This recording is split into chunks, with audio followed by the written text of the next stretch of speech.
I believe that the Lord has prepared you for your destiny, and we can see in Isaiah chapter 25 verse 8 about our faith to succeed.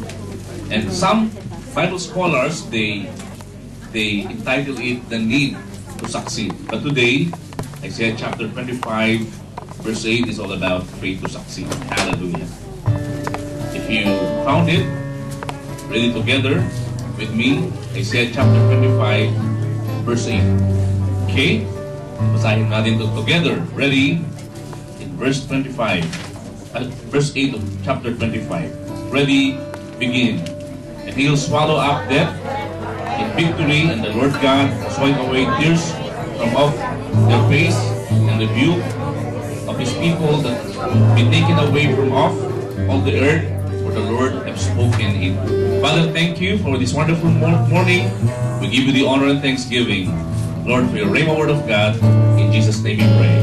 Amen. Amen. You may be seated right now in the presence of the Holy Ghost. Hallelujah. Let us thank the Lord for this wonderful morning na binigay niya sa atin. At tunay nga na ang kadakilaan ng ating Panginoon ay tunay na lagi kong kapag. Let me sing a song about the goodness of the Lord Jesus Christ. Hallelujah. Sa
nagkukulang at nagbabago magpakilanman. Ang ating pong text is about Isaiah chapter 25 verse 8. It's all about faith to succeed. Alam po natin na tayo pong lahat ay tunay na pinagpala ng Panginoon at marami pa siyang pagpapalang gagawin sa ating buhay. During the Apollo 11, when they have mission to the moon, nung ang Apollo 11 ay nagpunta sa buwan, ay naligaw yung kanilang spaceship. At 90% of the time, sila po ay delayed. At akala ng marami, hindi na makakarating yung Apollo 11 sa buwan. And later on, they were able to reach the moon. Marami nagtanong, paano nangyari yun? Sila ay naligaw dun sa outer space at sila ay delayed ng 90% of the time. At ang sabi ng kanilang head dun sa Apollo 11, dahil sa kanilang continual communication with the mission control, dahil sa kanilang patuloy na pagkomunikasyon dun sa mission control, they were able to do the necessary correction at narating ng tao ang buwan, particularly yung Apollo 11. Sa buhay din natin ay kailangan po natin ng continual communication sa ating mission control. At kapag tayo patuloy na pag-communicate sa ating mission control o sa commander-in-chief, ang ating pong buhay na minsan nagkakamali ay kanya pong binibigyan ng correction. That's why it's important that we should pray every day. Sapagkat prayer is an exciting contact or exciting connection that an earthly person can connect with the heavenly King. At ito po ay sa pamamagitan ng panalangin, tayo po ay magkakaroon ng exciting connection sa ating pong Amang nasa langit. Kaya po, ang nais po natin pag-aralan ngayon is about faith to succeed. Tayo ay ordained by God. He has given us a strategy. He strategized your life. At ang strategy ng Panginoon ay tunay na makapangyarihan at ito'y tunay na tayo po ay mananagumpay kapag we receive the strategy of God.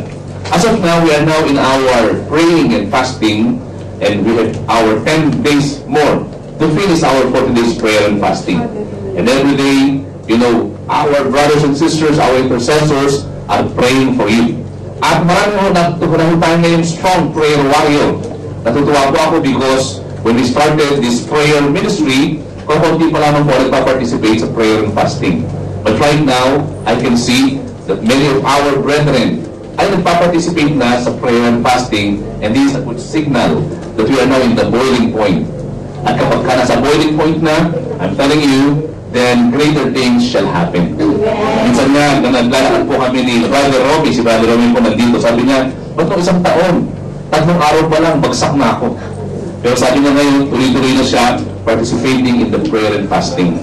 It means, we have now constant brothers and sisters or intercessors who are calling and also communicating sa ating mission control, the Heavenly Father. That's why I believe na marami pang magagandang bagay ang gagawin sa Diyos ng Diyos sa ating buhay. Tayo po ay patuloy na payaman ng payaman, paganda ng paganda, paunlad ng paunlad, at kasama natin ang ating Panginoon. And we want to thank God for our strong prayer team right now. Actually, we have prayer guide every day. And every day we declare our prayer guide. At nakikita ko po na ang dami pong mga answered prayer. Ito po ay pinakamaraming answered prayer natin sa lahat po ng atin pong prayer and fasting. Merong kanina po umaga may nagpasalamat. She wants to thank God for the approval of the visa sa United Kingdom. Mahirap po ma-approve ng visa ngayon sa United Kingdom. But there was approval. There was one lady who texted me this week at sa ating pong radio broadcast, siya po nakikinig, and every broadcast magte-text siya ng kanyang prayer request. And they gave a good news na the Lord answered their prayer. There was healing miraculously. At ganoon din po, this week, we have heard a good news. One of our sisters, was accused by the employer dahil po sa child abuse. And the government or the police took her passport at para pong nakikiling doon sa kanyang